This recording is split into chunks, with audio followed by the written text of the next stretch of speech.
Halo semuanya, di sini kami akan membahas tentang etika dan keamanan di era digital. Mari kita simak videonya bersama-sama. Etika dan keamanan di era digital. Menguasai kontrol diri dan melindungi diri di dunia digital. Table of Contents. 1. Menerapkan kontrol diri dalam penggunaan media digital. 2. Pengamanan digital yang bersifat teknis. 3. Penguatan resiliensi diri dalam dunia digital yang berkembang. Masuk bagian ke-1.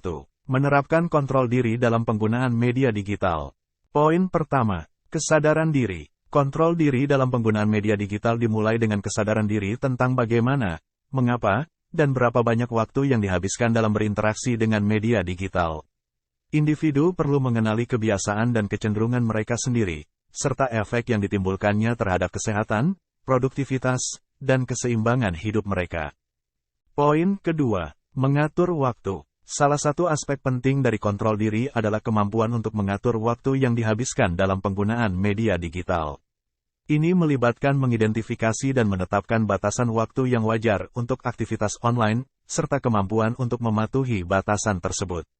Menggunakan fitur pengingat waktu atau alarm dapat membantu individu untuk tetap sadar dan bertanggung jawab terhadap penggunaan waktu mereka.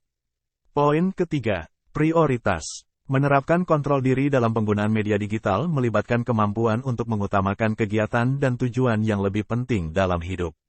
Individu perlu belajar mengidentifikasi aktivitas yang memberikan nilai nyata dan positif, dan mengalokasikan waktu mereka dengan bijaksana antara penggunaan media digital dan kegiatan lain seperti belajar, bekerja, berinteraksi sosial, olahraga, atau hobi.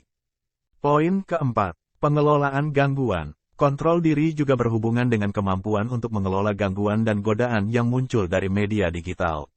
Ini termasuk membatasi akses ke notifikasi, menghindari kecanduan media sosial, dan menggunakan alat atau aplikasi yang membantu dalam mengatur dan membatasi penggunaan media digital. Masuk bagian kedua, pengamanan digital yang bersifat teknis.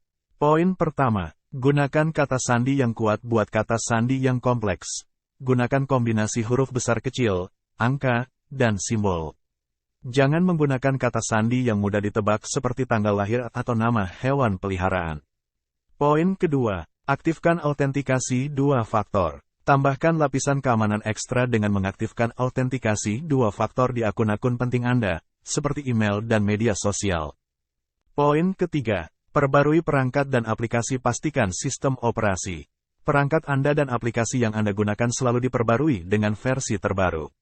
Pembaruan ini sering mengandung perbaikan keamanan yang penting. Poin keempat, waspadai phishing dan malware. Jangan mengklik tautan yang mencurigakan atau mengunduh lampiran dari sumber yang tidak dikenal. Ini bisa menjadi upaya phishing atau malware yang dapat membahayakan perangkat Anda. Poin kelima, jaga privasi Anda. Periksa pengaturan privasi di akun media sosial Anda dan pastikan hanya orang-orang yang Anda percayai yang dapat mengakses informasi pribadi Anda. Masuk bagian ketiga, penguatan resiliensi diri dalam dunia digital yang berkembang. Poin pertama, pendidikan digital. Tingkatkan pemahaman Anda tentang dunia digital dengan terus mempelajari perkembangan dan tren baru di bidang teknologi. Pendidikan digital membantu Anda tetap up to date dan memahami risiko yang ada. Poin kedua, mengembangkan kritis berpikir. Latih kemampuan kritis berpikir untuk memilah informasi yang benar dari yang salah, serta mengidentifikasi manipulasi atau upaya penipuan. Poin ketiga, bertindak bijak. Berpikir sebelum memposting atau berbagi konten online. Pertimbangkan dampaknya dan apakah itu sesuai dengan etika dan nilai-nilai Anda. Poin keempat, jaga hubungan pribadi. Meskipun media digital dapat memfasilitasi komunikasi jarak jauh, penting untuk tidak mengabaikan hubungan pribadi. Selalu alokasikan waktu untuk bertemu langsung dengan keluarga dan teman-teman secara fisik.